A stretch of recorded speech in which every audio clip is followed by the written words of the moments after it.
Hey guys, I'm Briggs. I'm here with Kevin, and I'm going to be interviewing him about his experience in the military and what he's doing now. So, just to start off, what motivated you to join the military?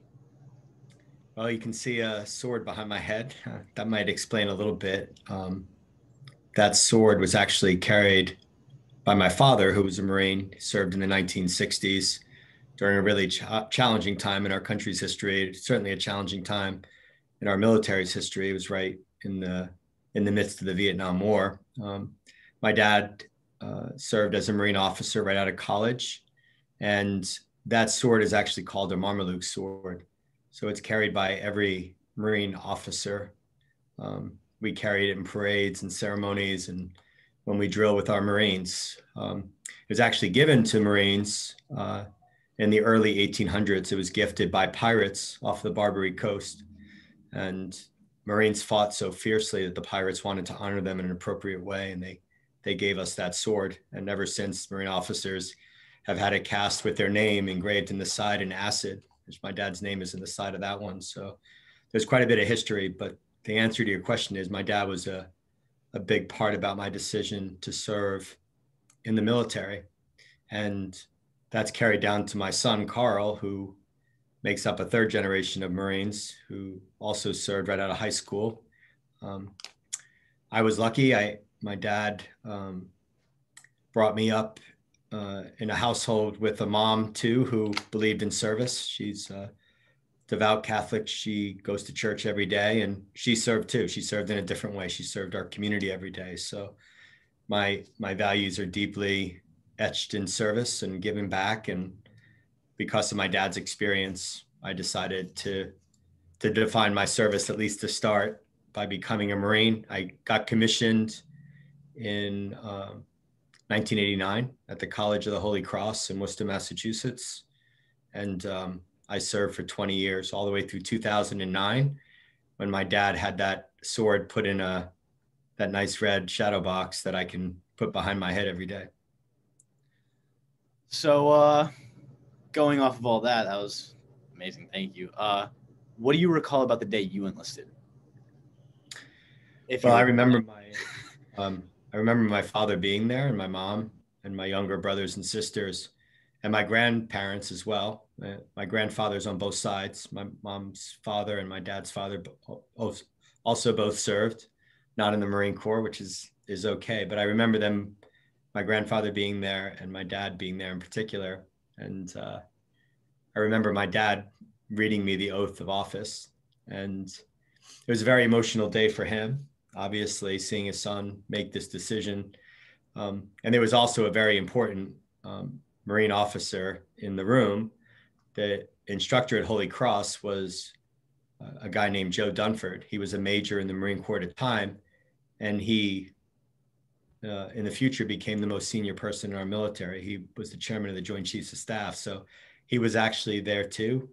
Um, but what really sticks out with me the most is when my dad was reading the oath, he actually got choked up and couldn't finish the oath. So General Dunford actually had to read me the rest of the oath and administer the oath of office to me, which are words that you never forget. And I've enlisted dozens of Marines who went on to serve in the Marine Corps. And I remember feeling the same thing my dad felt when I look back at 1989, when my son enlisted in the Marine Corps in uh, 2014 and went to boot camp. I remember how choked up I got watching him take the oath of office and um, pledge to support and defend the Constitution of the United States against all enemies, foreign and domestic. um, it's a very humbling feeling. So you mentioned boot camp. So going off of that, what was your time in boot camp like? Yeah, so officers go through a little bit of different um, environment. It's not as long. It's about half the time that our enlisted Marines typically see at boot camp. My son went to boot camp for 13 weeks. Marine, in my case, I went for only 6 weeks. Um, it's a very intense training. We're actually trained by drill instructors who um, are drill instructors at enlisted boot camps, and they're more seasoned. They've been around a lot longer, and the training is intense because officers in the Marine Corps have to lead enlisted Marines. So more is expected of you physically and mentally to make sure that you're able to lead Marines in combat. And those 6 weeks were probably some of the most challenging days in my life. You're tested physically, you're tested mentally, but you know that the end state is earning the title of United States Marine, which is something to be proud of. Marine officers also, when they first get commissioned as a second lieutenant, have to go through a 6-month course for infantry. So every Marine officer for 6 months is trained to be an infantry officer, to be a rifleman.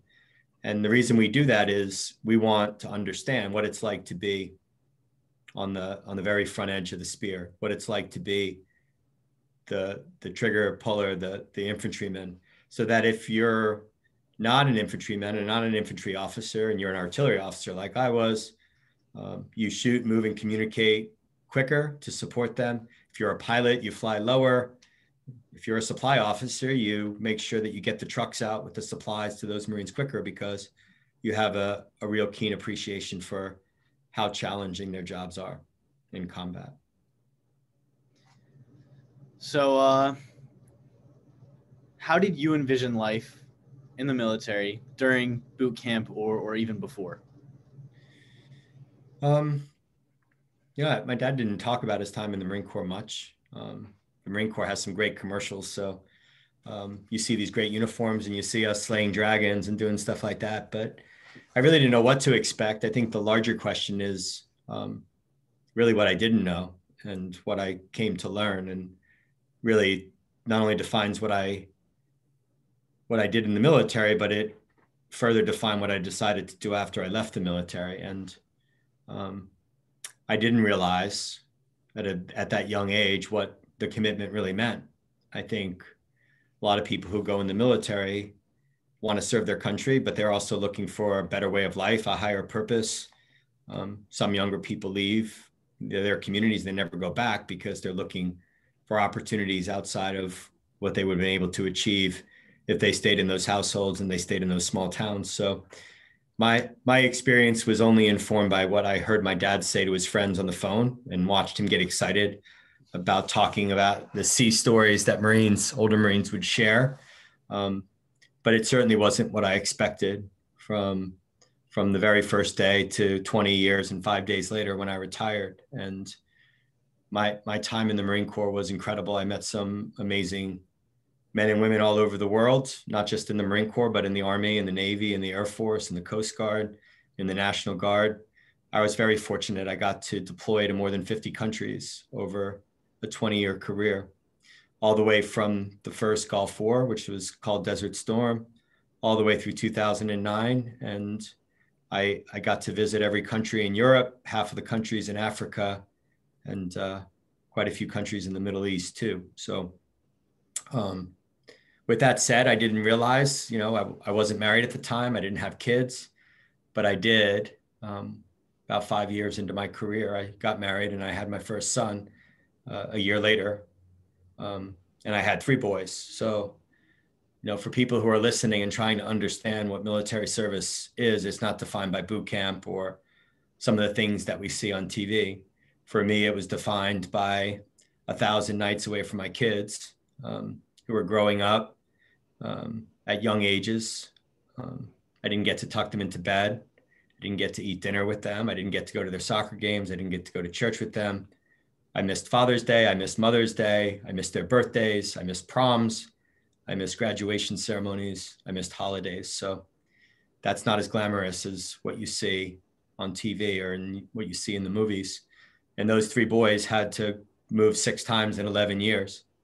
And they had to say goodbye to old friends and meet new ones. And they had to go to different schools and they had to assimilate into different neighborhoods and communities. So I didn't realize that when I was 18 years old, and I decided that I was going to become a Marine officer. And, it's like anything else. You have struggles and challenges along the way. You have that with any job, but typically in those moments you have um, experiences where you share with other people like you who made the same decision, and you help each other through it.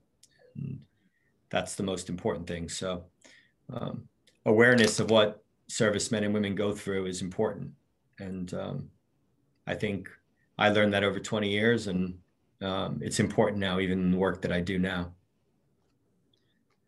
So, going off of all that, you mentioned you were an artillery officer, I believe. Yep.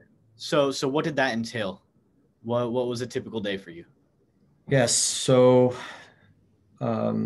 after I finished the basic school, which is the infantry course for officers in the Marine Corps, I was assigned to a school at Fort Sill, Oklahoma. That's an Army school. And all Marine officers go through that school. So it's about 5 months. It's pretty intensive training. Imagine going to school every day for 8 hours. If you have any AP classes, imagine AP classes for 8 hours straight. Very technical skills that I never, really expected. I was an English literature major in college, so that was a little bit of a change for me. But it's like any craft or any art or any science. You take the time and you immerse yourself and you learn it. And in the military, if you do that, you have a chance to apply those skills. And literally, I guess 4 months after I graduated from that school, I was at a base in Camp Lejeune, North Carolina. And only a few months after that, we were deployed to Saudi Arabia and then Kuwait for Operation Desert Shield and Desert Storm. So the application of those skills was seen in the battlefield in the deserts of Kuwait against the Iraqis. So it's pretty sobering to think that when you're going to school, you don't really wrap your head around that until you're in the moment. And it's not an easy thing to wrap your head around when you're 22 or 23 years old and you're deployed away from your family for the first time, and you have concerns that you're not going to make it home, which is something that you kind of rationalize by saying that, if it's my time, it's my time, and you move on. And, I got to do a lot of other things in the Marine Corps. So when I was in artillery units, it was very focused on operations and responding to crises in the world and being prepared to respond to those crises and deploying. And when I wasn't there, I got a lot of interesting jobs in a lot of interesting places, from London to Belgium, all the way to the West Coast of the United States. I got to go to graduate school, and I got to serve at the highest level of the military as I got close to the end of my career, and was the principal aide for the NATO commander, who was responsible for a 2 million men and women force, NATO force. He was also responsible for 92 countries in the U.S. European Command in Africa, and wearing his U.S. hat. And I also got to work with him again on my last year in the Marine Corps in 2008. I lived in Israel for most of the year and worked on the peace process between the Israelis and the Palestinians. So when I was a young artillery officer, I never imagined I would be doing those things either. But those are great opportunities that expanded my horizon and set me up for after the military, which is important too.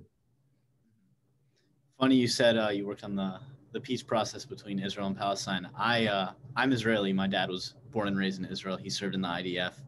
And he's got a pretty liberal perspective, I guess you'd say, compared to many Israelis. But at my school, I'm best friends with a Palestinian girl. And we are leaders, along with two other students, of the Palestinian Israeli Peace Advocates Club.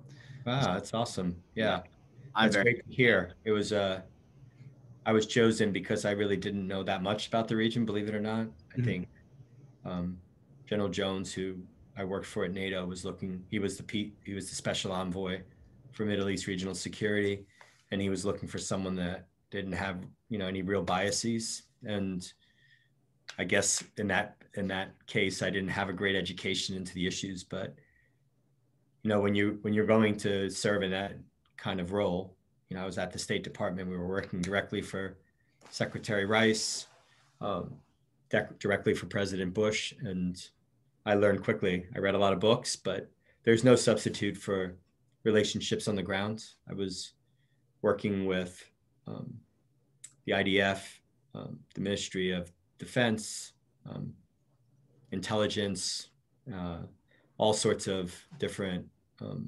stakeholder groups in Israel and the Palestinians. So I spent my time between Tel Aviv and Jerusalem and got to travel back and forth. And, it's a very complex issue. I got to go to Jordan, I got to go to Egypt, and I got to learn a lot. I would never replace that experience. It was a hard thing for my family to cope with, but I wanted to do it, and they were understanding of that. So,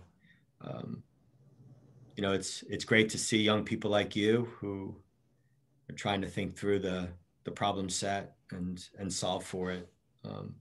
I'm hopeful that we have peace in the region. I think it's still a lot of work to be done. We have 2,500 of the last 2,500 servicemen and women in Afghanistan. President Biden announced that we were drawing down forces there. He made the announcement a couple weeks ago. And by September 11th, the 20th anniversary of our nation's longest war, those men and women are going to be withdrawn. And there's a hard stop.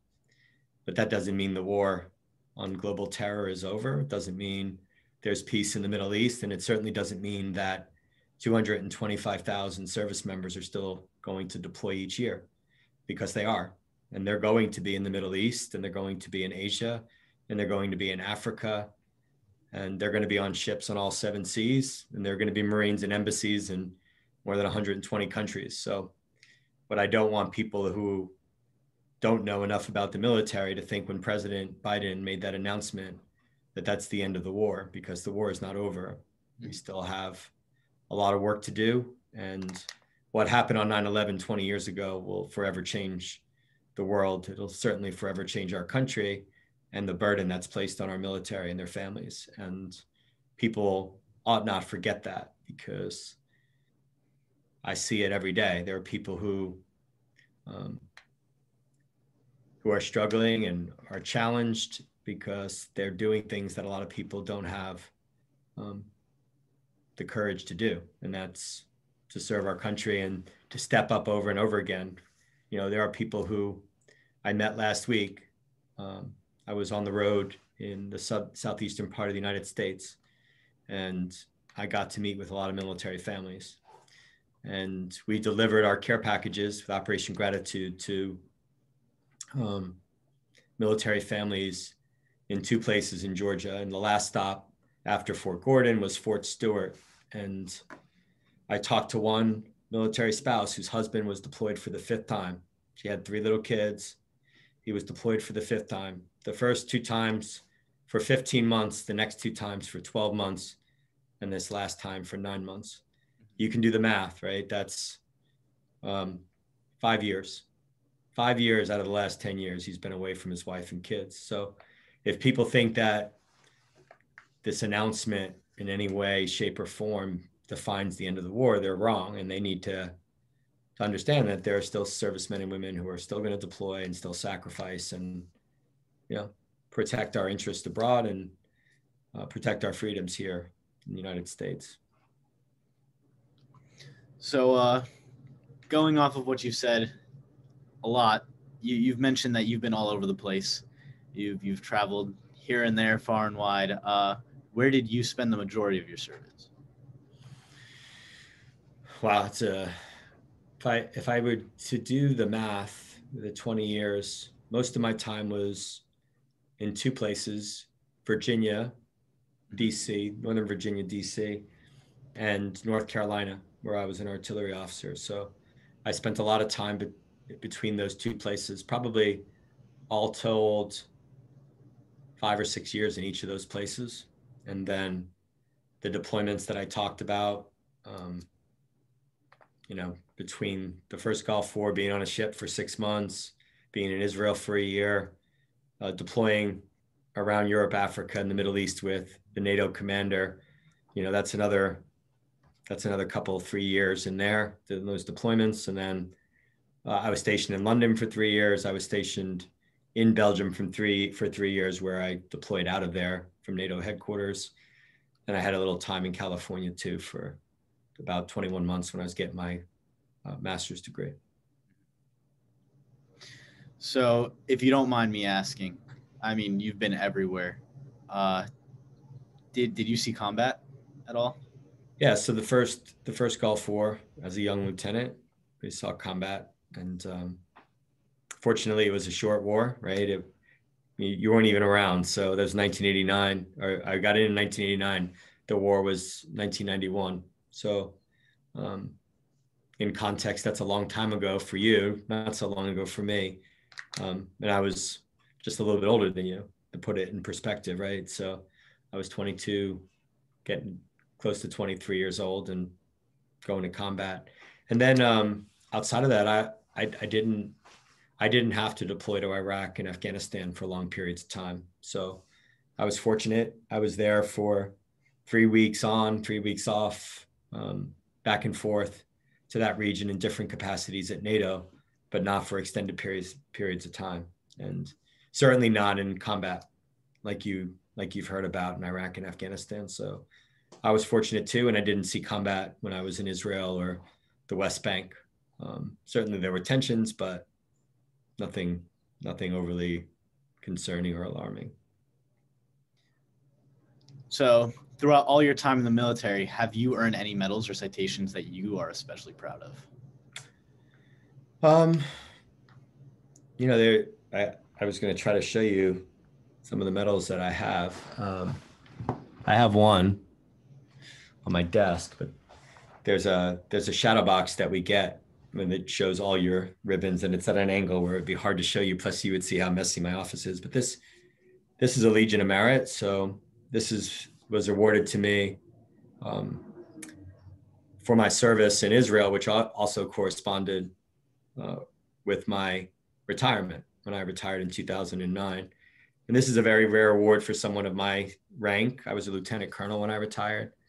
The Legion of Merit is an award that is often awarded to colonels, full bird colonels, or general officers. So I would have to say that even though we didn't solve for peace, right, in the region, it was a memorable experience, and it really was the capstone for my career. So I look back at that, and then, I have lots of other ribbons that I think about, but when I think about the ribbons or the medals that I got, it's probably 20 or 25 of them.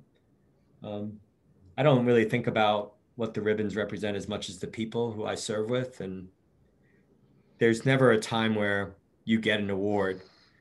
This is more personal because there was a very small team that worked on this issue, and the work that we did was different.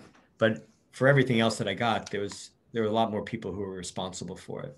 And a lot of it is, being in the right place at the right time, or serving for the right leaders who want to recognize you. But in all cases, the Marines who I work with are the ones that equally deserve the credit. And when I think of the different places I've been, I always think of them, not the ribbon that makes up, the colors of the campaigns that we were on or the places that we were at. It's more about the people that you're with. So speaking of the people you were with, what was your relationship with your fellow service members like?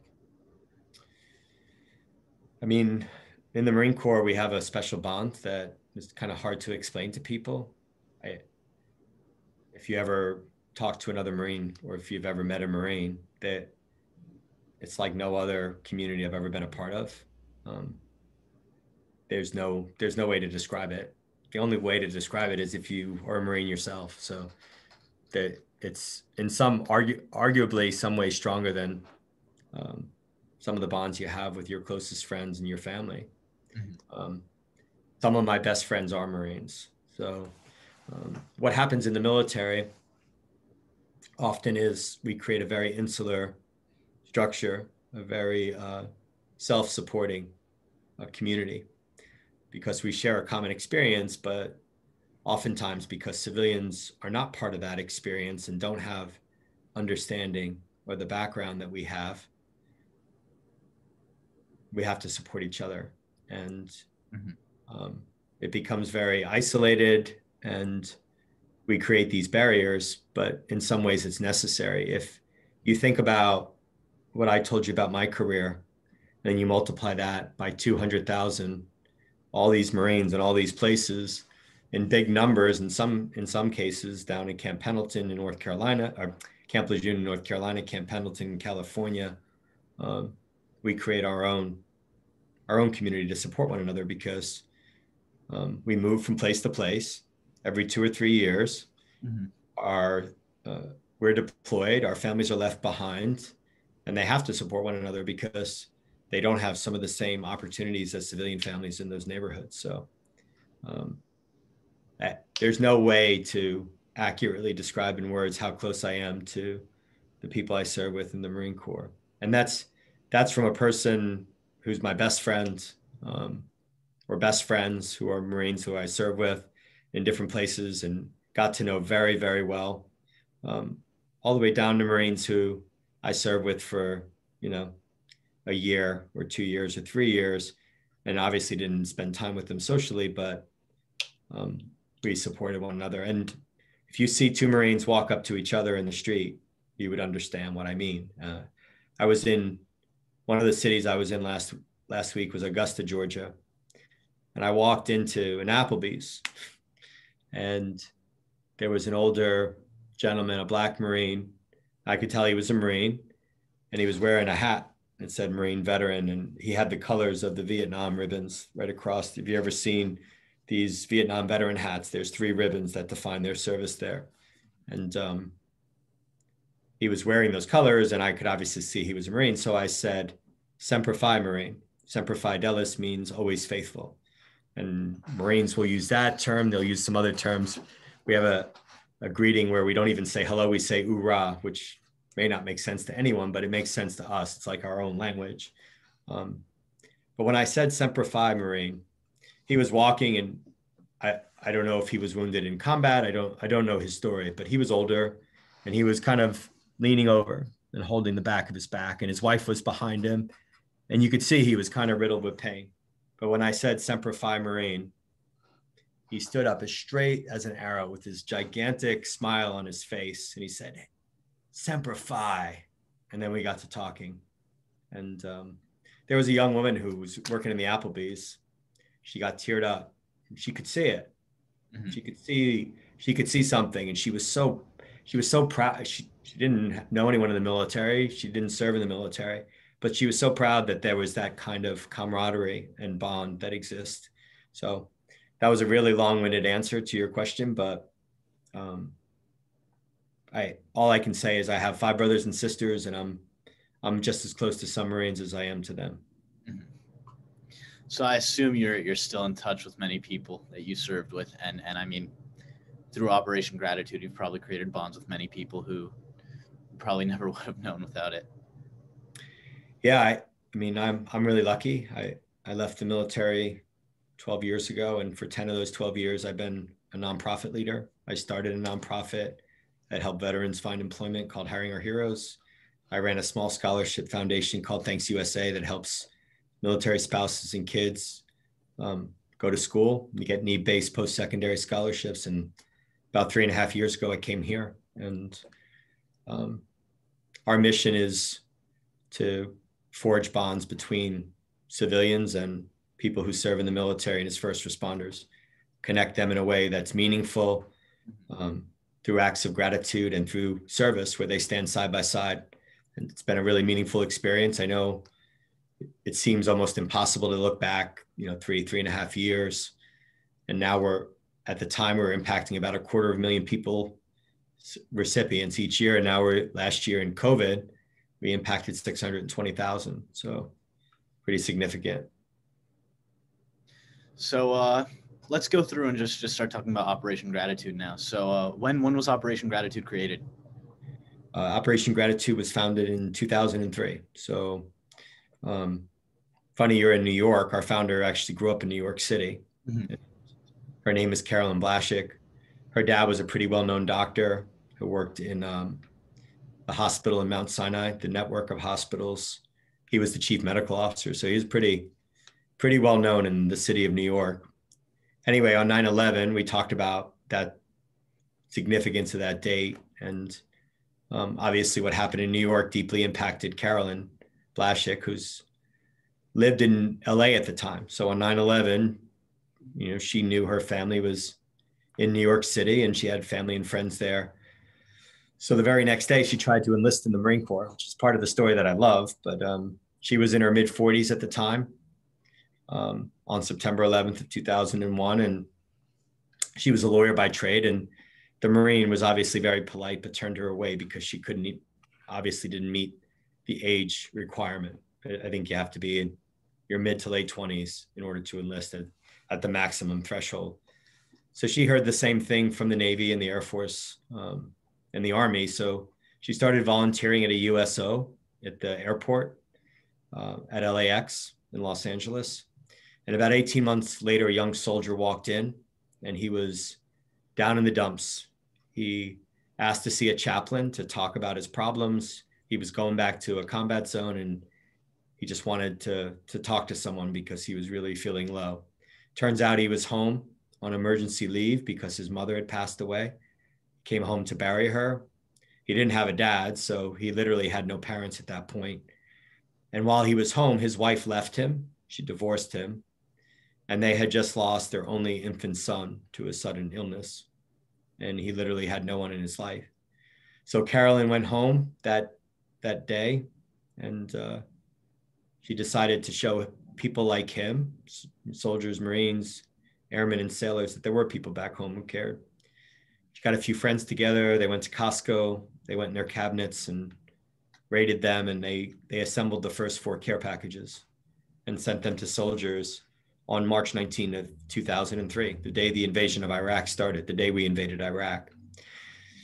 Fast forward, if you look at our website 6 weeks later, her entire house is flooded with boxes all over her living room, her dining room, her kitchen, her bedroom, her garage. She could barely walk in the house because the community heard about what she was doing and they wanted to give back too. They wanted to show men and women like that soldier that there were people back home who cared about them and appreciated their service. Fast forward to February 29th of last year in 2020, we're in a 35,000 square foot warehouse, our headquarters. We have 1,100 people. They take 600,000 individual items, 600,000, and assemble 15,000 care packages in 3 hours, filled with snack and hygiene items, filled with a hand knit scarf, filled with handmade paracord bracelets like this, filled with handwritten letters, 7 to 10 handwritten letters from grateful Americans. That started on someone's dining room table. And now we are going a step beyond saying thank you through our care packages. We're actually going to communities across the country. In the 16 months leading up to COVID, we were in San Antonio, Texas, Jacksonville, Florida. We were in DC, Baltimore, Philadelphia, New York, where you live, at JFK, at Hangar 84 with JetBlue. We were in Nashville and Cincinnati and San Diego, all the while doing events every month in LA. And we were bringing the community together in service. And 5,000 people in those 9 cities outside of LA assembled 100,000 care packages, 30,000 for deployed troops around the world, 30,000 for recruit graduates who are going to boot camp, just like you asked at the beginning, boot camps across the country, and 40,000 of the care packages were assembled for every police officer, every firefighter, and every EMT in 8 of those 9 cities. And they were delivered directly by our volunteers. So at those service projects and at those deliveries, you see civilians standing side by side with military, veterans, first responders, and their families. And they have conversations and they leave their differences at the door. You see what's going on in our country.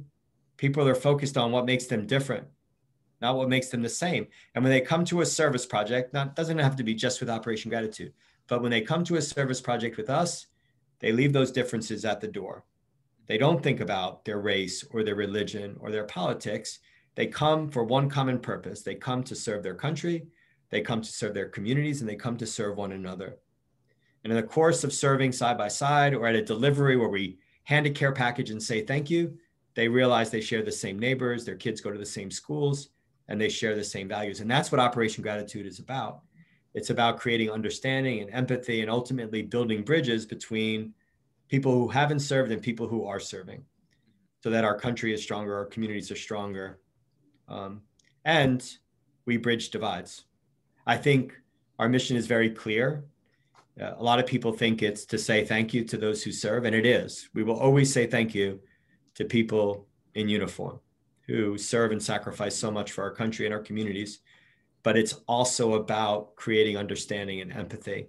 And that's an important distinction to make, because the next time you, and I know you'll do this, see a veteran like me, some old crusty veteran who's wearing a Marine veteran hat someday, just like that old gentleman I saw in Augusta, or you see a police officer, or you see a doctor or a nurse, or you see an active duty service member with their family at the airport, you can say thank you for your service. And they'll probably say thank you for your support. But you should have a conversation and shouldn't be afraid to ask them the questions about what it was like for them to serve, just like you're doing today, creating understanding about service. That's the reason I did this. You sent me an email, and exactly what you asked and what you're trying to do is why I joined this call, because it wasn't about learning about my career. It wasn't about learning about me. This is about creating understanding and building empathy and ultimately bridges, because in the course of this conversation, I shared a lot more than just the facts about my service. I shared intimate details about what my kids went through and what a lot of other people are going through right now. And that's important because we've been at war for 20 years, that continues. And eventually, if you look around this country and you look around the world, people are going to make a decision to serve or not to serve. And more people who serve in the military come from families who have served. Mm-hmm. And the more we talk about service and the more people see veterans as leaders and admire what they do for our country, the more likely it is people who have not served in the military will make the decision to serve too. So part of our reason for being is when we go to those communities, typically there are service members and veterans leading those service projects, mm-hmm. and people see them for who they really are. And what we found over time in the military is the places where we have the biggest military bases and we have the most veterans are the places where people outside of our families, civilians who have never had a service member serve. And why do you think that is? Because those service members and those veterans are the teachers, the coaches, the Boy Scout troop leaders. They're the leaders in the community. So young people are inspired to be like them. Mm-hmm. In communities where you don't have a big military population, where you don't have a lot of veterans, you see less civilians outside of military families joining our military and even joining our police and fire departments. They come from families that serve too. So what happens over time? If organizations like Operation Gratitude don't exist, if we're not going to those communities, showing the value of service, showing veterans, military, and first responders as leaders, we may not have a viable all-volunteer force in our military. Mm-hmm. We may not have viable police forces and fire forces. So the work that we're doing is much bigger than just a care package. And that's why I was really happy to hear what you were trying to do and happy to join you. So going off of everything you said, without an organization like Operation Gratitude, how would a community like my school, Trevor, how would we bridge the divide between military families, the military community, first responders, and just everyday kids like us? Yeah, so I think that's a great question.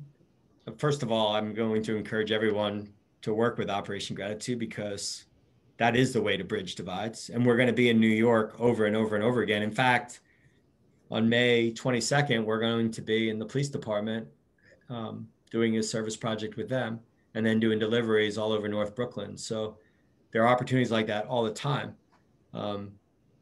You can arrange for a school-wide service project and I could join virtually, or I can come in person and I could talk about my own service while they're making these bracelets or handwriting letters. But without Operation Gratitude, you can organize your own work. I mean, The fact is, you could survey the Trevor community and see if there are any military kids in there and ask them to share their own experience as military kids, if they're brave enough to do that. Um, there's no substitute for people just having a meaningful conversation. And that's oftentimes awkward at the start, but I've been in these rooms hundreds of times now, all over the country as the CEO of Operation Gratitude, whether it's a service project where we're making the care packages, or whether it's a police station, fire station, military base, veterans organization where we're delivering them. And in the very beginning is so awkward. And I'm like the facilitator. There's almost people, you can almost see the divide physically in the room because the recipients are on one side, the volunteers on the other. And most of the volunteers are civilian, and all the recipients are servicemen and women. And we hand the care packages, they say thank you. It's awkward, awkward, awkward. And then if I step back and I close my eyes and I stand in the corner of the room, I could literally in 30 minutes hear the volume pick up and people laughing. And that's all it is. And then what it requires is repeat engagement. And you have to go back again and again. And that's not hard. I mean, it is hard, but it's easy to conceptualize. And that means, okay, we were in New York every month for 9 months, from January to 9/11. And you'll hear about it in the news. You'll see it all the time. But what happens next month and next month and next month? And we're doing something different every time. And now we're including community groups, people of color, Boy Scout explorers, schools. So it's really about, okay, this is what we're doing now. We're going to start small and we're going to grow bigger and bigger and bigger. Yeah, you have to start somewhere. And that start is saying thank you, like expressing gratitude. And the reality is a lot of people will twist this to say, well, why are we expressing gratitude in one direction? We're not. Trust me. When you express, when you leave the room, if you were to organize a service project with Operation Gratitude for military, for veterans, or for first responders, when you leave the room, you will sense the same level, if not greater level of appreciation from the recipients as you did from the volunteers who were expressing the gratitude in the first place. It's unbelievable to be a part of. So in my mind, our country is divided. I don't know a better way to say it. There's never been a time. And as a veteran, it hurts me to see it. Like, I don't even like to think about it. It keeps me up at night. Our communities are divided. And really Americans are divided. Like, whether or not that's by race or religion or politics or all of the above, it's clear to me, at least in my 53 years on this earth, that there's never been a time we've been more divided. The best way to solve for that division is by showing everyone that we share a common bond of service. Every single person, whether they're in uniform or out of uniform, wants to serve their country, their communities, and really one another. Americans love to serve each other. And I'm not just saying this as the CEO of Operation Gratitude. I am not being Pollyanna here. During this pandemic, I go to the supermarket. I see a homeless person standing outside. It happens that a homeless person was a Vietnam veteran who served in the 1st Cavalry. He had his own business here in Northern Virginia. The business went under and he was homeless. And he was outside this Harris Teeter, this supermarket, with a cart. I went into the supermarket, and by the time I came out, 20 minutes later, there was a line of people. Someone with a bag of oranges, someone with a loaf of bread, someone with $20, handing it to this person. They didn't know he was a veteran. They couldn't tell, but it shows the kindness of the American people. Mm-hmm. And we will only get through this divide. We will only bridge divides. I'm talking about first the civilian military and civilian service divide, but I know we will solve for bigger divides. We will only unite our country again through service and simple acts of gratitude and kindness. That is the way forward. And we're going to be a part of it. This organization is going to be a part of it because that's what we do every day. Yeah. Well, you've left me speechless, to be honest. I really don't have much to say. Is there any questions you have for me? No, it's great. I'd be happy to join you and the students there in person if that's of interest. If you can think of a way to get people together, I do that all the time. So I We've can do had that virtually. I can do that in person if there's an interest. we've had plenty of virtual assemblies with the high school, and I think that would be of great benefit to my community. So I'll definitely be in contact with you and the organizers of that, and All right, great. All hopefully right. we can get that done. Thanks for having me, and keep up the good work. No problem.